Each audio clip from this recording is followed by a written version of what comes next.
Hello everyone. आज हमारे पास है सर्वोटेक का स्पार्कल हाइब्रिड इन्वर्टर। ये एक फीचर पैक्ड इन्वर्टर है जो कि यूजर्स अपनी रिक्वायरमेंट्स और बैटरी पैक के हिसाब से चेंज कर सकते हैं। और आज हम इस इन्वर्टर के पैरामीटर सेटिंग्स को सेट और यूज करने का बेस्ट तरीका दिखाने वाले हैं। सबसे पहले बात करते हैं इस इन्वर्टर के कंट्रोल्स की। इस इन्वर्टर में आपको 4 कंट्रोल बटन्स मिल जाते हैं: एंटर, डाउन, अप और एस्केप, जिससे आप इस इन्वर्टर की सेटिंग्स को चेंज कर सकते हैं। मैनुअल सिस्टम सेटिंग्स में जाने के लिए सबसे पहले आपको एंटर बटन को 2 सेकंड होल्ड करके रखना होगा, जिससे आप सेटिंग मोड में चले जाएंगे, जिसमें आपको बीच में सेटिंग नंबर और राइट में मोड डिस्प्ले होगा, जिसे आप चेंज कर सकते हैं। सेटिंग्स मेन्यू में जाते ही नंबर 1 पर आपको मिलेगी आउटपुट सेटिंग। आप अपने हिसाब से इन्वर्टर के आउटपुट को 208, 220, 230 और 240 वोल्ट्स पर सेट कर सकते हैं। इसके बाद इस इन्वर्टर में आपको नंबर 2 पर फ्रीक्वेंसी चेंज करने का ऑप्शन मिल जाता है, जो कि 50 और 60 हर्ट्ज के बीच चुनी जा सकती है। हालांकि हम आपको इस इन्वर्टर की फ्रीक्वेंसी चेंज करना रेकमेंड नहीं करेंगे। अब आ जाते हैं नंबर 3 और सबसे इंपॉर्टेंट सेटिंग पर, आउटपुट सोर्स प्रायोरिटी। इसमें आपको 3 मोड्स मिल जाएंगे। पीवी प्रायोरिटी मोड, जिसमें सबसे पहले सोलर एनर्जी का इस्तेमाल किया जाएगा। पीबीजी प्रायोरिटी मोड, जिसमें सोलर के बाद बैटरी एनर्जी, फिर ग्रिड की एनर्जी का इस्तेमाल किया जाता है। और जीटीडी प्रायोरिटी मोड, जिसमें सबसे पहले ग्रिड एनर्जी का इस्तेमाल किया जाता है। अपनी ज़रूरत के हिसाब से आप इन सेटिंग्स को चेंज करके अपने बिजली का बिल काफ़ी कम कर सकते हैं। नंबर 4 सेटिंग हमें आउटपुट मोड की मिल जाती है, जिसमें आप अपने इन्वर्टर को वाइड रेंज के लिए एपीपी मोड और नैरो रेंज फॉर ग्रिड के लिए यूपीएस मोड पर सेट कर सकते हैं। अब बात करें इसकी 5th setting, charging source priority setting की, तो इसमें भी आपको 4 मोड्स मिल जाते हैं: पीएनजी और ओपीवी। पीएनजी मोड से आप पीवी और ग्रिड दोनों से बैटरी चार्ज कर सकते हैं। वही ओपीवी मोड से चार्जिंग में सिर्फ पीवी एनर्जी का यूज होता है। यूजर्स को इस सेटिंग को पीएनजी मोड पर रखने की रिकमेंडेशन दी जाती है। 6th सेटिंग, ग्रिड चार्जिंग में आप करंट को 2 से लेकर 100 में सेट किया जा सकता है, जिसको एफएलडी बैटरीज के लिए 10 और एलएफपी बैटरीज के लिए 20 एम्पियर रखना रेकमेंड किया जाता है। वही 7वीं सेटिंग, सोलर चार्जिंग से आप करंट को 2 से लेकर 100 एम्पियर के बीच सेट कर सकते हैं। एफएलडी बैटरीज के लिए रेंज को 20 एम्पियर और एलएफपी बैटरीज के लिए 40 एम्पियर करना रेकमेंड किया जाता है। आगे बढ़ने पर आपको 8वीं सेटिंग मेनू डिफॉल्ट मिल जाएगी। ये इन्वर्टर ऑटो रीसेट फंक्शन के साथ आता है, जो कि इसकी 9वीं या 10वीं सेटिंग है, जो ओवरहीटिंग और ओवरलोड की स्थिति में अपने आप एक्टिवेट हो जाते हैं।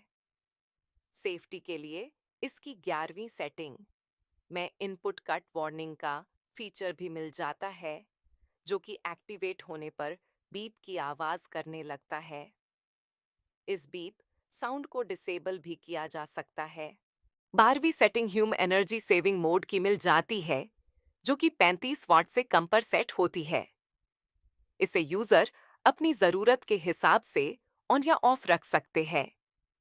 हम इसको ऑफ रखना रेकमेंडेड करते हैं। ओवरलोड जैसी सिचुएशन के लिए इसमें हमें 13वीं नंबर पर ओवरलोड ट्रांसफर टू बाईपास की सेटिंग भी मिल जाती है। इसमें आप 14वीं सेटिंग साइलेंट मोड सेटिंग की मिल जाती है, जिसमें आप बजर को इनेबल या डिसेबल कर सकते हैं, जो कि बाय डिफॉल्ट ऑफ ही रहता है।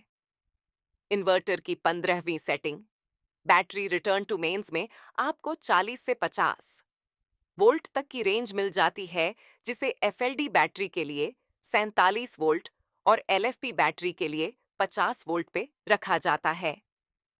वही 16वीं setting, mains to return on battery की रेंज 48 से 58 वोल्ट तक की होती है, जिसे FLD बैटरी के लिए 56 वोल्ट और LFP बैटरी के लिए 54 वोल्ट पे सेट किया जाता है।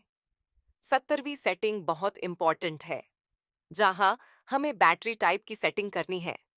इसमें आपके पास 4 ऑप्शंस होते हैं: LIB, AGM, FLD, CUS। इसमें आप लीड एसिड बैटरी के लिए FLD और लिथियम बैटरी के लिए LIB पर सेट कर सकते हैं।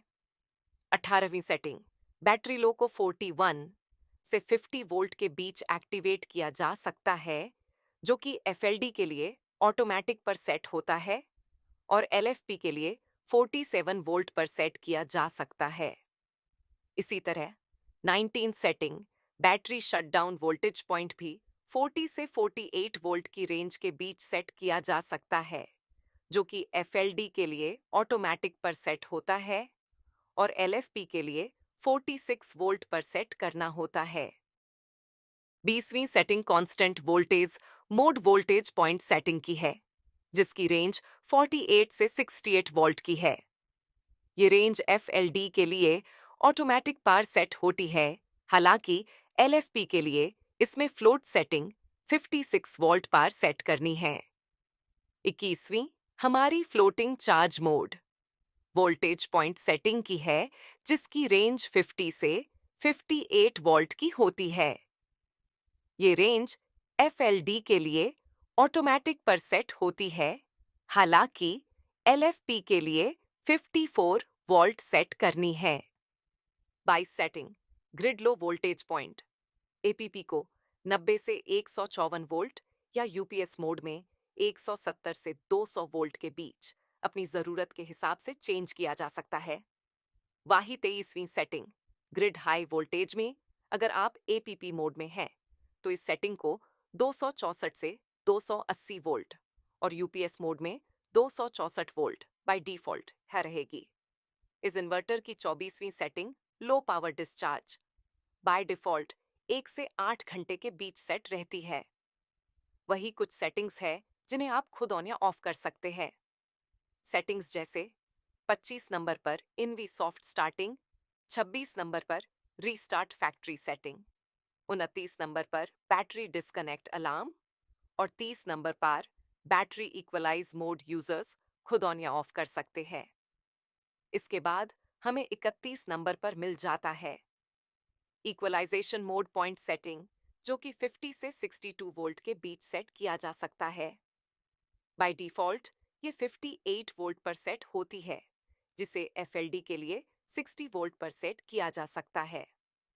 अगर आपके पास LFP बैटरीज है, तो आपको इस सेटिंग को चेंज नहीं करना है।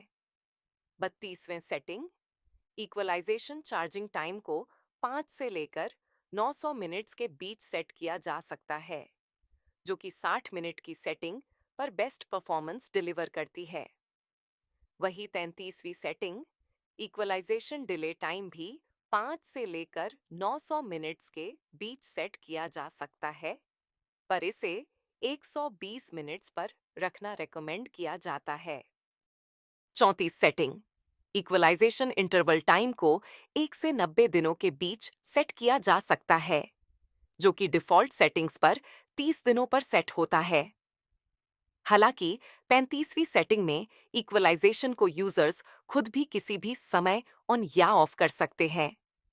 36वीं सेटिंग में आपको ग्रिड टाई इन्वर्टर सेट करने का ऑप्शन मिलता है, जिससे यूजर्स ग्रिड में पावर एक्सपोर्ट करने के लिए ऑन कर सकता है।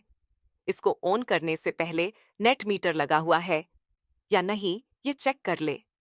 इसके लिए नेट मीटर मैंडेटरी है। 37वीं सेटिंग में आपको maximum grid tie power set करने का ऑप्शन मिलेगा, जिसको 0 से 6.5 kW पे रखा जा सकता है और बाय डिफॉल्ट 6.5 kW पर रखा जाता है। 38वां setting, battery dual output low voltage shut down point, जो कि 44 से 60 वोल्ट के बीच सेट किया जा सकता है और डिफॉल्ट सेटिंग पे 48 वोल्ट पे रहता है। वही बात करें 29 setting, battery dual output duration की, तो उसमें आपको 5 से 890 मिनट्स की रेंज मिल जाती है और डिफ़ॉल्ट पर इसे 60 मिनट्स पर रखा जाता है। 40 सेटिंग हमें जनरेटर फंक्शन की मिल जाती है, जिसको ऑन या ऑफ करके डुअल आउटपुट या जनरेटर सेटिंग में यूज किया जा सकता है। आगे बढ़ने पर हमें 44 सेटिंग बीएमएस कम्युनिकेशन फंक्शन की मिलती है, जो कि ऑफ ही रखी जाती है। 49 सेटिंग रियल टाइम सेटिंग को second, minutes, hours, day, month, year में से किसी भी सेटिंग पे सेट किया जा सकता है। 55 सेटिंग आपको PV power cell mode time की मिलेगी, जो कि डिफॉल्ट पर रहती है। और 59 सेटिंग आपको timer settings for load on off and grid export मिलेगी, जो कि डिफॉल्ट पर सेट रखी जाती हैं। Thank you for watching. और इसी के साथ हमने इस इन्वर्टर के सारे फीचर्स कवर कर लिए हैं। इस इन्वर्टर या हमारे किसी भी और प्रोडक्ट से जुड़ी कोई भी और जानकारी जानने के लिए आप www.servotech